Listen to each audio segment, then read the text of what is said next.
Hello बच्चों, कैसे हैं आप लोग। मैं रिंकू कुमारी मांगीलाल +2 हाई स्कूल की टीचर आज आप लोगों को अर्थशास्त्र पढ़ाऊंगी। मैं आज आप लोगों को क्लास 10 का अध्याय 3 मुद्रा और साख पढ़ाऊंगी। तो बच्चों, पहले हम इससे पहले जान लेते हैं कि अर्थशास्त्र क्या है। अर्थशास्त्र को अगर हम दो भागों में विभाजित करेंगे तो मुद्रा अर्थ और शास्त्र में वो विभाजित होगा। अर्थ का मतलब ही होता है धन, संपत्ति, मुद्रा, ये सब। तो हम इससे समझते बच्चों कि जैसे अर्थशास्त्र में हम जितने भी तरह के आर्थिक और मौद्रिक क्रियाएं पूरे देश दुनिया में होती है, उन सबों को हम अर्थशास्त्र में पढ़ते हैं। ठीक है, तो बच्चे, अर्थशास्त्र आप लोगों के लिए बिल्कुल नया विषय है जिसे आप लोगों ने 9वीं क्लास से ही पढ़ना शुरू किया। तो इसमें से बहुत सारी ऐसी चीज़ें हैं जिन्हें अभी आप लोगों को जानना जरूरी है। तो उसमें सबसे पहले जो हमारा अर्थशास्त्र का बुनियाद है मुद्रा, उसके बारे में आज हम लोग पढ़ेंगे।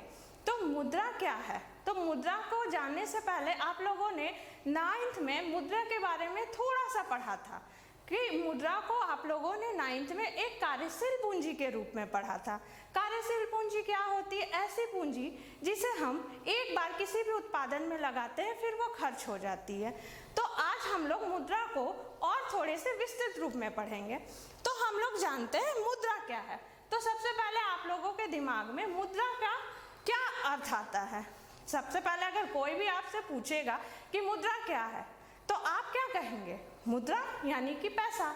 जी हाँ, मुद्रा का मतलब पैसा ही होता है, चाहे वो सिक्के हो या नोट हो, वो सब मुद्रा का ही रूप है। ठीक है, तो हम आज जानते हैं कि मुद्रा क्या है। मुद्रा पैसे या धन के उस रूप को कहते हैं जिससे दैनिक जीवन में क्रय और विक्रय होता है। क्रय या विक्रय यानी कि खरीद या बिक्री। ठीक है, तो इस मुद्रा का अर्थ हुआ कि हम पूरे दैनिक जीवन में यानी कि रोजमर्रा की जिंदगी में जितने भी तरह की वस्तुएं खरीदते और बेचते हैं, उनमें हम लोग मुद्रा का प्रयोग करते हैं। ये तो आप लोगों ने देखा ही होगा बच्चों। तो ठीक है, मुद्रा तो जान लिए, लेकिन बच्चे आप लोग सोचिए कि आदिकाल में तो मुद्रा का आविष्कार नहीं हुआ था, तब कैसे वस्तुओं का खरीद और बिक्री होता था? तो उस समय वस्तुओं के खरीद बिक्री के लिए वस्तु विनिमय प्रणाली चलती थी। वस्तु विनिमय प्रणाली क्या है? तो वस्तु विनिमय प्रणाली में वस्तु के बदले वस्तु दी जाती है और मुद्रा का उपयोग नहीं होता है। यानी कि इसमें बिना मुद्रा का उपयोग किए लेन देन किया जाता है। इसे हम एक उदाहरण के द्वारा समझेंगे। तो मान लीजिए बच्चों कि एक जूता निर्माता है और वह अपना जूते को बिना मुद्रा का उपयोग किए उसके बदले वो गेहूं खरीदना चाहेगा। तो वो कैसे खरीदेगा गेहूं? उसे गेहूं चाहिए तो वो क्या करेगा? तो वो एक ऐसे किसान को ढूंढेगा जो गेहूं बेच रहा है, लेकिन उसे ऐसा ही किसान को ढूंढना पड़ेगा जो ना केवल गेहूं बेचता हो बल्कि उसके बदले में उसे जूते भी चाहिए। अगर गेहूं वाले को गेहूं नहीं चाहिए और जूते वाले को जूते के बदले गेहूं चाहिए, तो वो दोनों आपस में अपने एक दूसरे के सामान को अदला बदली नहीं कर सकते हैं। ठीक है, तो ये जो स्थिति हो जाती है कि हमें गेहूं, जूते के बदले जूता निर्माता को गेहूं चाहिए और किसान को भी गेहूं के बदले जूते चाहिए। अगर उन दोनों में ये सामंजस्य नहीं बैठेगा तो वो एक दूसरे से लेन देन नहीं कर पाएंगे। इसे आवश्यकताओं का दोहरा संयोग कहते हैं। अब हम समझते हैं कि आवश्यकताओं का दोहरा संयोग क्या है। आवश्यकताओं का दोहरा संयोग में एक व्यक्ति जो वस्तु बेचने की इच्छा रखता है, वही वस्तु दूसरा व्यक्ति खरीदने की भी इच्छा रखता है। यानी कि एक व्यक्ति, जो व्यक्ति वस्तु, जैसा कि अभी मैंने आपको उदाहरण दिया कि जूता निर्माता को गेहूं चाहिए और गेहूं वाले को जूता चाहिए, तो वो दोनों ने बिना मुद्रा का उपयोग किए आपस में लेन देन कर लिया। लेकिन अगर जूते निर्माता को गेहूं चाहिए और गेहूं वाले को गेहूं ना होकर टमाटर चाहिए होगा, तो वो कैसे आपस में लेन देन करेंगे? ठीक है, वस्तु विनिमय प्रणाली में आवश्यकताओं का दोहरा संयोग होना सबसे अनिवार्य शर्त है। अगर आवश्यकताओं का दोहरा संयोग नहीं हुआ तो इसमें आपस में वस्तु का लेन देन करना बहुत मुश्किल हो जाता है। लेकिन जब मुद्रा का आविष्कार हुआ तो उसने मध्यवर्ती भूमिका प्रदान कर कर इस आवश्यकताओं के दोहरे संयोग को समाप्त कर दिया। अब सोचिए कि वो जूता निर्माता को अब सिर्फ एक ऐसे व्यक्ति को ढूंढना होगा जो सिर्फ जूता खरीदना चाहता हो और उसके बदले वो उसको मुद्रा देगा, तो वो जूता निर्माता उसको जूता बेचेगा और वो उस मुद्रा से जाकर फिर गेहूं खरीद लेगा। ठीक है, इतना आप लोगों को समझ में आ गया। अब हम जानेंगे मुद्रा का आरंभिक रूप क्या है। तो बच्चों, अब हम देखते हैं मुद्रा के प्रारंभिक रूप क्या क्या है।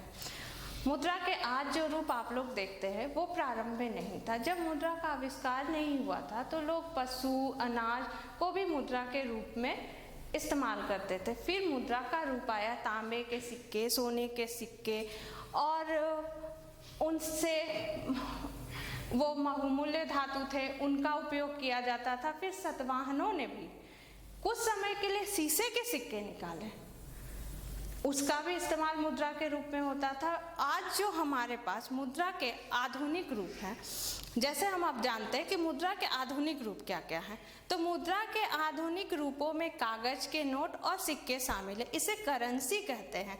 ठीक है, आधुनिक नोट यानी कि ऐसे नोट जो आज आप लोग देख रहे हैं, ये जो नॉर्मल सा नोट है, सामान्य सा आप लोग इससे इस्तेमाल करते हैं। आप लोग इन सब नोटों से, ये जो सिक्के हुए, इनसे सामान खरीदते हैं, इन्हें ही करेंसी कहते हैं। ठीक है, और करेंसी को भारत में भारतीय रिजर्व बैंक को करेंसी जारी करने का अधिकार प्राप्त है। यानी कि भारत में सिर्फ भारतीय रिजर्व बैंक ही ये नोट छाप सकते हैं। और अधिक करेंसी नोट और सिक्के को विनिमय का माध्यम इसलिए स्वीकार किया जाता है क्योंकि देश की सरकार इसे अधिकृत करती है। अब यहाँ पे एक शब्द हमेशा बार बार आ रहा है, विनिमय। तभी से मैं आप लोगों को बता रही हूँ विनिमय कर रही हूँ, लेकिन क्या आप लोगों को विनिमय का मतलब समझ में आता है? विनिमय का मतलब होता है जो हम लोग लेन देन करते हैं या क्रय विक्रय करते हैं, उसे हम लोग विनिमय कहते हैं। तो हम करेंसी नोट और सिक्के को ही विनिमय का माध्यम माना गया है। इसे इस देश की सरकार ने अधिकृत यानी कि उसे एक कानूनी मान्यता दी है कि यही जो नोट रिजर्व बैंक ने जारी किया है वो हमारा देश में चलेंगे। ठीक है, और इन नोटों को जारी करने का अधिकार किसी भी संस्था या व्यक्ति को नहीं है। कोई भी संस्था, व्यक्ति हो इन नोटों को जारी नहीं कर सकता है और ना ही कोई भी व्यक्ति कानूनी तौर पर इन करेंसी नोटों को स्वीकार करने से इनकार कर सकता है। अब क्यों आप लोग अगर किसी को पैसे दिए और अगर वो आपको कहेगा कि नहीं हम ये पैसे नहीं लेंगे, आप 1000 रुपया 1-1 रुपये के रूप में भी किसी को भी दे सकते हैं, क्योंकि हमारा शुरुआती पैसा 1 रुपया से लेके 2000 रुपये तक है, हमारे देश में अभी चल रहा है। तो आप 1 रुपये को 1-1 रुपये का सिक्का ले जाकर किसी दुकानदार को 1000 के रूप में भी देंगे तो उसे स्वीकार करना ही होगा। वो अस्वीकार नहीं कर सकता है। वो नहीं बोल सकता है कि तुम इतने चेंज पैसे क्यों लाए हो, सिक्के क्यों लाए हो, हमको 1000 का नोट दो या फिर हमको नोट में पैसे दो। वो नहीं अस्वीकार कर सकता है, वो कानूनी रूप में उसको स्वीकार करना ही पड़ेगा। ठीक है, तो अब हम लोग तो ये जान लिए कि मुद्रा का रूप, मुद्रा क्या है, वस्तु विनिमय प्रणाली क्या। तो यहाँ पे कुछ क्वेश्चन ऐसे होते हैं जो आते हैं, हमारे बुक में भी हैं और एग्जाम में भी हमारे आते हैं। जैसे पहला क्वेश्चन तो आ गया आपका, मुद्रा क्या है, तो हम लोग मुद्रा के बारे में हम पहले ही आपको बता चुके, वो आपको लिखना है। फिर उसमें दूसरा क्वेश्चन बनकर आता है कि वस्तु विनिमय प्रणाली क्या है। फिर तीसरा क्वेश्चन है इस पूरे टॉपिक में कि आवश्यकताओं का दोहरा संयोग क्या है। और तीसरा क्वेश्चन एक आता है कि मुद्रा के आधुनिक रूप क्या है। ये क्वेश्चन हमेशा आता है कि मुद्रा के आधुनिक रूप क्या है। फिर एक और क्वेश्चन इसी टॉपिक में बनकर निकलता है कि भारतीय रिजर्व बैंक करेंसी नोट कौन जारी करता है, तो वहाँ का जवाब है कि भारतीय रिजर्व बैंक भारत में करेंसी नोट जारी करता है। ठीक है, और फिर एक और सवाल हमेशा आता है एग्जाम में आप लोगों के कि क्या मुद्रा को कानूनी तौर पर कोई अस्वीकार कर सकता है, तो आप वहाँ पे बोलेंगे नहीं लिखेंगे नहीं, मुद्रा को कानूनी रूप से अस्वीकार नहीं किया जा सकता। ठीक है बच्चों, अब हम नेक्स्ट वीडियो में आप लोगों को बताएंगे कि बैंकों में निक्षेप कैसे होता है और बैंकों की ऋण संबंधी गतिविधियों के बारे में। Thank you.